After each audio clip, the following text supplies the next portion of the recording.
Athéna, je voudrais en apprendre plus sur la manière dont la fraternité galactique opère sur Solterre. Peut-on dialoguer à ce sujet ? Phoélia, je suis disposée à répondre à toutes tes questions. Il n'y a pas de tabou ou de questions ridicules.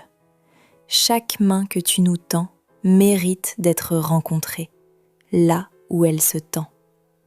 La puissance d'une demande sincère est le levier qui permet la rencontre. Nous avons pour joie de nous glisser dans chacune de ces demandes. Comment opère notre fraternité ? C'est donc ce que tu souhaites explorer plus avant ? Bienvenue sur mon vaisseau monde. Ici, tout est créé en vue de permettre de nouveaux chemins pour l'exploration et l'exportation de la vie. Notre tâche est multidimensionnelle et multiplanaire. Ce que je veux dire par là est assez simple à comprendre. Nous opérons sur plusieurs plans, plusieurs densités. L'un des objectifs que nous poursuivons est d'accueillir en nous cet esprit de fraternité, jusqu'aux mondes les plus inconscients. C'est pourquoi nous nous projetons dans la matière profonde, comme c'est le cas des Soltériens dont tu fais maintenant partie. Nous plongeons de plus en plus profondément dans la densité et ramifions ainsi nos canaux de conscience à travers tout le cosmos. Partout où nous trouvons une terre propice au semail, nous œuvrons. Dans chaque monde mûr pour franchir un cap de conscience, nous intervenons. Y a-t-il beaucoup de mondes, comme le nôtre, dans ce cosmos ? Oui, une infinité. Ce serait ma réponse immédiate à ta question, parce que nous œuvrons à travers l'inconscient cosmique, qui prend racine dans le temps.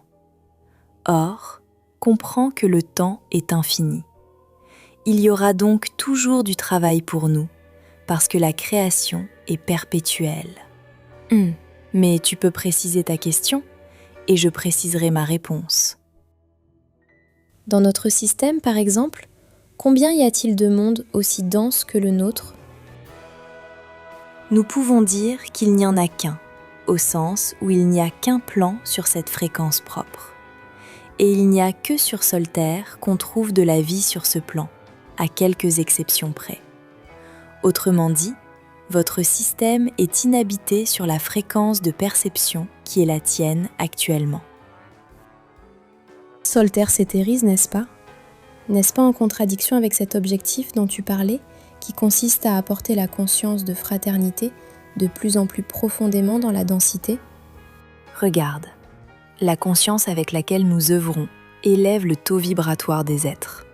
Ainsi, nous parlons d'une transition des consciences peuplant un monde donné.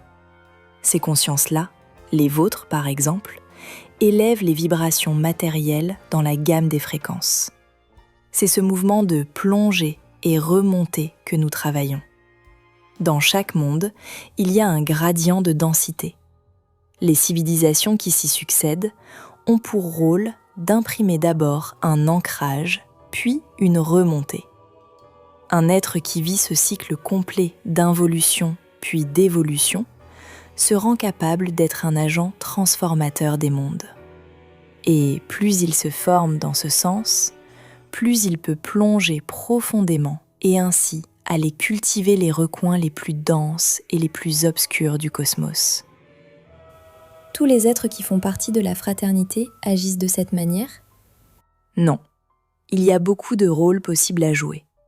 Plonger et remonter est une possibilité d'action et d'accomplissement personnel. C'est une voie parmi d'autres. Des vaisseaux mondes, il y en a toute une armada dans le cosmos. Le cosmos est bien plus dynamique que vous pouvez vous le représenter actuellement. Il y a des flux sans cesse. Comparez cela à votre corps et à son système sanguin. Imaginez-vous comme un globule rouge qui parcourt le circuit. Vous avez assez peu l'impression d'avancer parce que vous vous trouvez toujours à côté des mêmes voisins. Les galaxies voisines sont toujours voisines, et ce, pour un temps extrêmement long dans votre perception. À côté des globules physiques, il y a de nombreux flux de force. Il y a de l'électricité, du magnétisme et d'autres encore. Nous participons au flux électromagnétique dans cette biologie cosmique, avec cette capacité de densification en molécules physiques.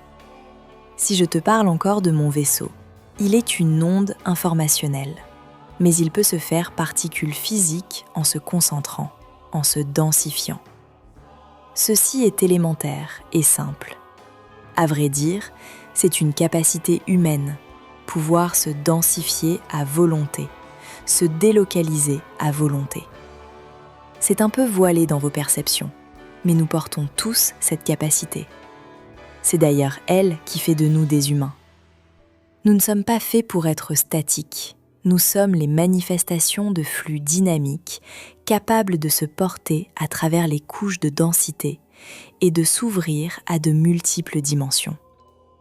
Vous voyez les végétaux comme immobiles et les animaux comme mobiles. L'humain a une autre mobilité encore, dans une autre direction que celle des animaux. Cette capacité de densification, de changement de plan. Cette capacité doit seulement être réveillée. Votre âme le peut déjà, mais tout le challenge est d'amener vos corps à pouvoir suivre le mouvement. Pour cela, ils doivent être très conscientisés et apprendre à suivre votre volonté. C'est ce que nous nommons la maîtrise de l'espace et du temps, qu'on peut aussi nommer la maîtrise de la matière ou simplement la maîtrise du corps. C'est le but ultime de chaque âme sur votre monde, qu'elle l'ait ou non déjà conscientisé. On ne se libère de l'attraction d'un monde que lorsqu'on développe la maîtrise suffisante pour le transcender. Voilà le rôle d'un humain cosmique, et vous l'êtes tout autant que je le suis. Ensuite, il y a des paliers de maturité et des mondes qui offrent la possibilité de se rebeller contre la vie elle-même. Ce sont des plans de jeu libérés des contraintes, localement, afin d'expérimenter un libre arbitre amplifié jusque dans l'inconscience. C'est une forme d'expérience, ce n'est pas une erreur, bien au contraire. Ce sont des expériences qui amplifient le sens de la création. Et c'est ce type d'expérience qui est en cours sur Solterre. Pouvoir jouer avec le libre arbitre, quitte à déséquilibrer inconsciemment l'harmonie de l'onde de vie. Mais cela est circonscrit localement et surveillé étroitement. Nous avons aussi pour mission cette surveillance. Et que faites-vous quand ça part de travers ? Nous intervenons de 1000 manières. L'expérience soltérienne est extrêmement surveillée et nous sommes en train d'intervenir en apportant de nouveaux ferments pour faire germer à nouveau l'harmonie. Ne te souviens-tu pas être descendu pour cette raison, Foélia ? Si, je m'en souviens à ma manière.